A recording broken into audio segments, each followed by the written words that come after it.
জয় হরিচাঁদ, জয় গুরুচাঁদ। আজকে একটা বিশেষ বিষয় আলোচনা করব, সেটা হচ্ছে এই যে আহ, আমরা বলে থাকি যে এই নীলাম্বিতটা ঠিক নয়, ওই নীলাম্বিতটা ঠিক নয়, এই সংস্করণ ঠিক নয়, 2 টাকার সংস্করণই ঠিক।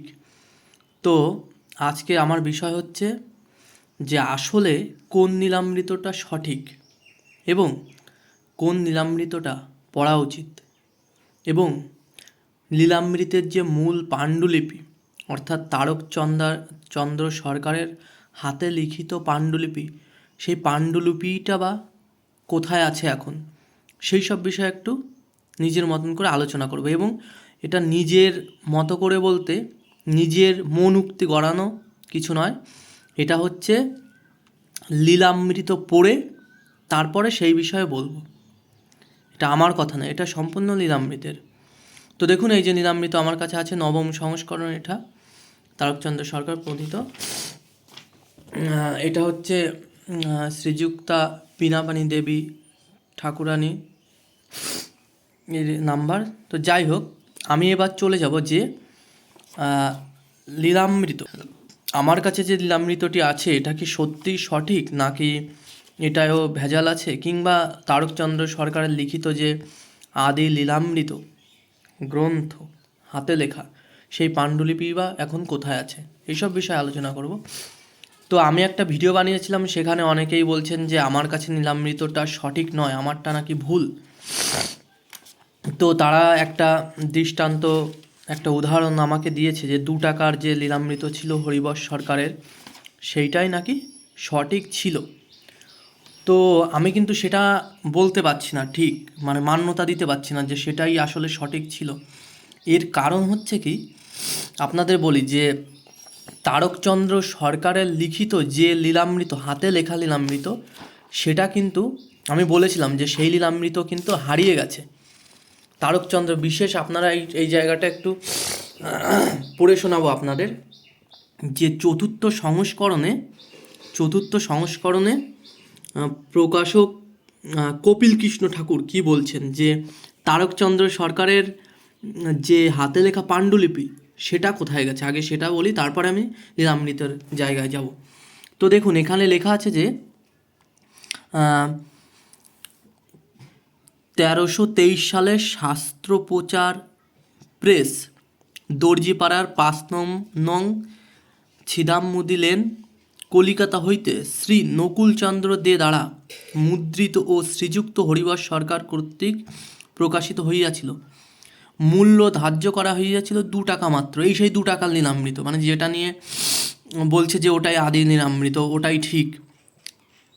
গ্রন্থের মূল পাণ্ডুলিপি সম্ভবত প্রেস হইতে আনা হয় নাই, তাই অদ্যাবধি তাহা পাওয়া যায় নাই। এই জায়গাটা আপনারা একটু দেখুন, যে তারকচন্দ্র সরকারের লিখিত যে হাতে লেখা লিখিত যে নীলামৃতের মূল পাণ্ডুলিপি, সেটা কিন্তু চরম একটা মানে অবহেলা বলুন, চরম একটা নিজেদের দায়িত্ব জ্ঞানহীনতা বলুন, সেই কারণে কিন্তু ওই মহামূল্যবান সম্পদ, হাতে লেখা সম্পদ কিন্তু হারিয়ে ফেলেছিল। প্রেস থেকে হারিয়ে ফেলেছিল মানে আনেনি। তাহলে বুঝতে পারছেন কত বড় দায়িত্ব জ্ঞানহীন লোক যারা সেই তৎকালীন সময় প্রকাশ করেছিলেন, তারা মূল পাণ্ডুলিপিটাই কিন্তু আনলেন না। তাহলে কি হলো, তারকচন্দ্র সরকারের পাণ্ডুলিপি কিন্তু হারিয়ে গেল। তাহলে কিন্তু আদি লিখিত যে লীলামৃতর প্রমাণ, যে ডকুমেন্টস, যেটা তারকের লেখা, সেটা কিন্তু আর থাকলো না। এবং সেটা নেই বলেই কিন্তু আজকে এত সমস্যার সৃষ্টি হচ্ছে, যে যার মতো নীলামৃতে তার নিজের মতন করে সংযোজন এবং সংস্করণ করছে। তবে একটা জিনিস আমাদের মনে রাখতে হবে, যে অনেকে আমাকে বলছে যে 2 টাকার লীলামৃত এটা নেই, এখন এটা এসে নতুন করে ঢুকিয়েছে। তো দেখুন, একটা গ্রন্থ, এবং এরকম একটা গ্রন্থ যখন লেখা হয় না, তার পরবর্তী সময় যত দিন যায় সেটা সংস্করণ হয়, পরিবর্ধিত সংস্করণ হয়, এবং নতুন কিছু সংযোজন করা হয়। এটা হয়েই আসবে। কোনো গ্রন্থই কিন্তু সে আদিতে যা লেখা হয়েছিল সেটাই থাকবে, এর মান্যতা কিন্তু দেওয়া যায় না। কারণ পৃথিবীর সমস্ত গ্রন্থই কিন্তু পরবর্তী সময় সংস্করণ করা হয়, নতুন সংযোজিত কিছু অংশ তাতে ঢোকানো হয় এবং এটা করেই থাকে। এবং দেখুন, আপনারা অনেকেই আমাকে বলছেন যে আমার কাছে যে লীলামৃতটা আছে এই লীলামৃতটা নাকি আসল নয়। আমি কিন্তু কথা বলতে পারছি না যে এটা আসল নয়। এর কারণ হচ্ছে, দেখুন, 2 টাকার যে লীলামৃত ছিল সেখানেও কিন্তু সেই প্রথম যে লীলামৃতটা ওরাকান্দি থেকে প্রকাশিত হয় 2 টাকার, সেই লীলামৃতও কিন্তু তারক সরকারের অরিজিনাল লিখিত লীলামৃত প্রকাশিত হয়েছে। এটা আপনারা প্রমাণ দিতে পারবেন না। আপনারা কেউই যারা বলছেন যে 2 টাকার লীলামৃত সঠিক কিছু ছিল এবং সেটা তারকেরই লিখিত, এর প্রমাণ আপনারা দিতে পারবেন না, আমাকে কোনো কারণে দিতে পারবেন না। আর বড় কারণ কি, যে তারকের লিখিত তাহলে পাণ্ডুলিপিটা আনতে হবে, যে সেটাই প্রমাণ। তো তারকের লিখিত পাণ্ডুলিপি তো নেই, হারিয়ে ফেলেছে প্রেস থেকে। এবার দেখুন, প্রথম যে নীলামৃতটা প্রকাশিত হয় সেখানে সেটা হচ্ছে হরিবর সরকারের তত্ত্বাবধানে প্রকাশিত হয়, তিনি সম্পাদনা করেছিলেন। এবার দেখুন, 4র্থ সংস্করণে সে কপিল কৃষ্ণ ঠাকুর একটা কথা স্বীকার করছেন যে শ্রীমৎ তারক গোসাই কোনো শিরোনাম বা ভণিতা ব্যবহার করেন নাই। দেখুন, এই যে আমরা যে লীলামৃতই পড়ি না কেন, সেটা প্রথমবার 2 টাকার লীলামৃতই হোক, আমি 2 টাকার লীলামৃত পিডিএফে পেলাম, টুকটাক পড়েছি, দেখলাম, এবং আমার কাছে যে নবম সংস্করণের লীলামৃত আছে এটাই হোক, প্রত্যেক জায়গায় কিন্তু শিরোনামে নাম ব্যবহার করা হয়েছে এবং প্রত্যেক জায়গায় তারকের ভণিতা দেওয়া হয়েছে। অর্থাৎ ভণিতা বলতে যে এই যে গানের শেষে বলা হয় লালন ফকির বলে, অশ্বিনী গোসাই বলে, তারক গোসাই বলে, ভবা বলে, তো এই যে লীলামৃত এখানেই অনেক জায়গা আছে যে তারক, আমি একটু দেখাই এক্সাম্পল হিসাবে, উদাহরণ হিসাবে, যে দাঁড়ান, এই যে আছে না, যে এই হরিচাঁদ লীলা সুধারো সাগর, তারকেরে করহরি তাহাতে মকর।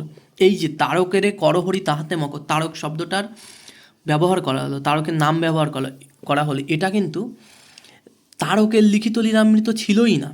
তাহলে 2 টাকার লীলামৃতও কিন্তু এটা আছে।